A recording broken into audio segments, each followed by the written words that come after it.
In 1620, while the Mayflower was in Provincetown, 18 of its men sailed in a small shallop, searching for a place to live. They came to present-day Eastham, where they were met by a group of Nauset. After a brief but violent encounter, the English left towards today's Plymouth. In 2020, we remember this first encounter. We explore its meanings for today and tomorrow. Good evening, I'm Thomas Ryan. I'm the Vice Chair of the Eastham 400 Commemoration Committee. Welcome to the Sunset Series. Tonight, I have the pleasure of interviewing Bob Seay. He's lived in Eastham most of his life and is a reporter for WGBH in Boston. What else should we know about you, Bob? Well, I've always been interested in this history of this fascinating town, so that's always been a lot of pleasure for me to read all the books that have been written and try to decipher what actually took place. Wonderful. So you can find on YouTube another episode where Bob and I discuss the incorporation of the town as Nauset in 1646. Tonight we're going to discuss 1651. 5 years later, they decided to change the name to Eastham. But first, before we get to that, Bob, what's been happening in Plymouth these last few years? Well, there's been a great deal of debate about all of these families wanting to leave Plymouth. Governor Bradford is not pleased. And in fact, he writes, "And thus was this poor church left like an ancient mother, growing old and forsaken of her children, though not in their affections, yet in regard of their bodily presence and personal helpfulness." So this was very painful for Bradford to see what he considered to be the ablest of the colonists leaving Plymouth and settling here in Nauset. We should mention that the only pilgrims that left Plymouth Colony were the ones who came here. Other towns on the Cape were settled by other people, had nothing to do with Plymouth. So this was particularly painful for Bradford to see this happen. So this was the first town established from Plymouth as such. Right. The first town on Cape Cod as such. Right.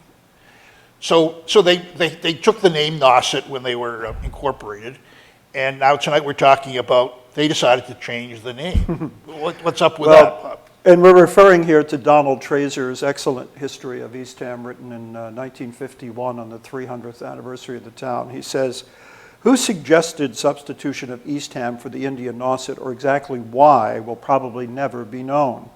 The Pilgrims, all their acts showed, were resolved never to forget, nor let their descendants forget, whence they came.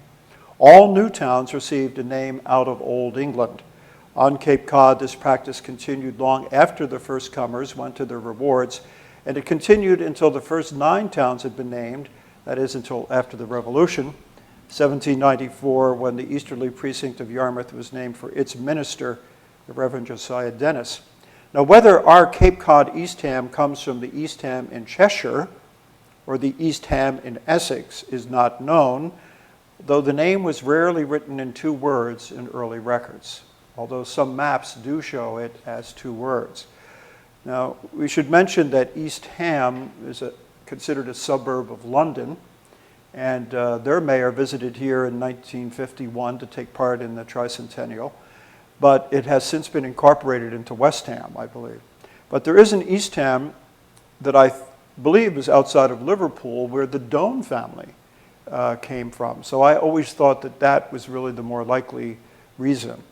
However, they never talked about why they did this, but why would they change it from Nauset to Eastham? Why would they adopt the English name? Well, Sandwich, Yarmouth, and Barnstable already had. And I think by 1651, there was a tension between the Native Americans and the English settlers, particularly in terms of their land use practices, which conflicted many times with the Native Americans. And I believe that the Pilgrims at that time felt that it should be named Eastham to differentiate it from the tribe. And Eastham makes sense also in the fact that it includes the most eastern part of the Plymouth colony. And we're talking about everything from Yarmouth out to Provincetown. So it included a huge area all east of Plymouth, so that worked as well. But I think there was a bit of an identity crisis at the time, and they wanted to make sure that people understood that this was not Indian land. This was pilgrim land.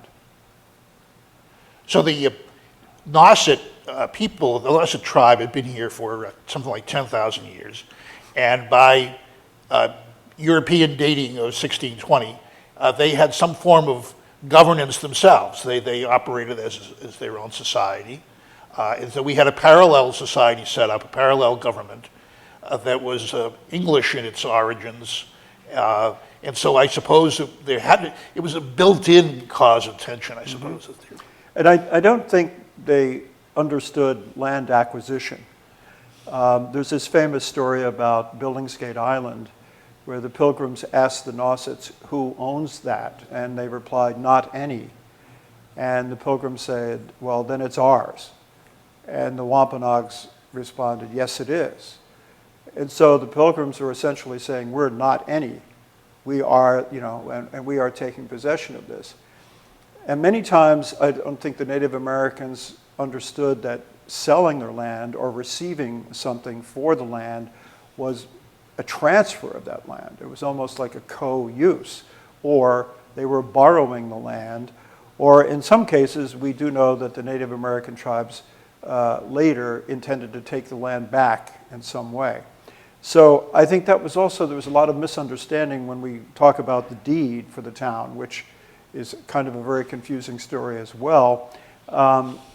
It's what the English understood land ownership to be, not necessarily what the Wampanoags did. So I think that's important.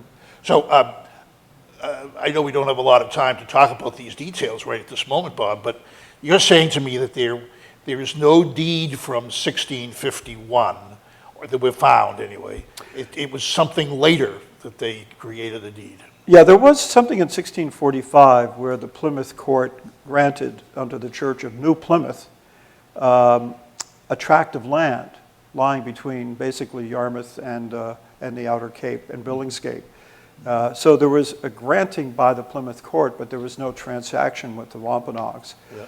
And the deed doesn't really show up until 1666, some 20 years later, and we think that was because the King of England at the time, James II, was ordering that all of these towns prove their ownership of the land. So they all had to scramble and come up with documents. And I think that's why the deed is late, and also why it can be a bit confusing in terms of the chronology of what took place. Well, thank you. I'm sorry we don't have more time to talk about all these things, Bob. Maybe we'll talk again this summer. Okay. The Sunset series will be every night until Labor Day, so please visit us again.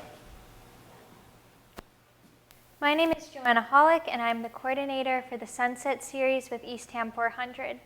I want to start by saying thank you for your support of this project. As this project moves forward, we are hoping to involve local students and have already reached out to some students at Nauset High School.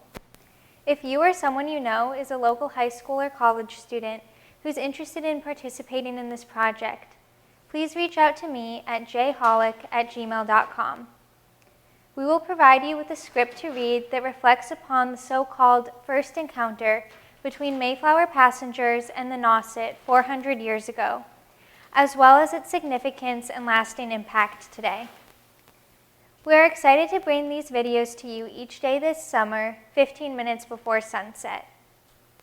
Visit www.eastham400.org or the Eastham 400 channel on YouTube to see each of our videos as they're posted daily. Thank you.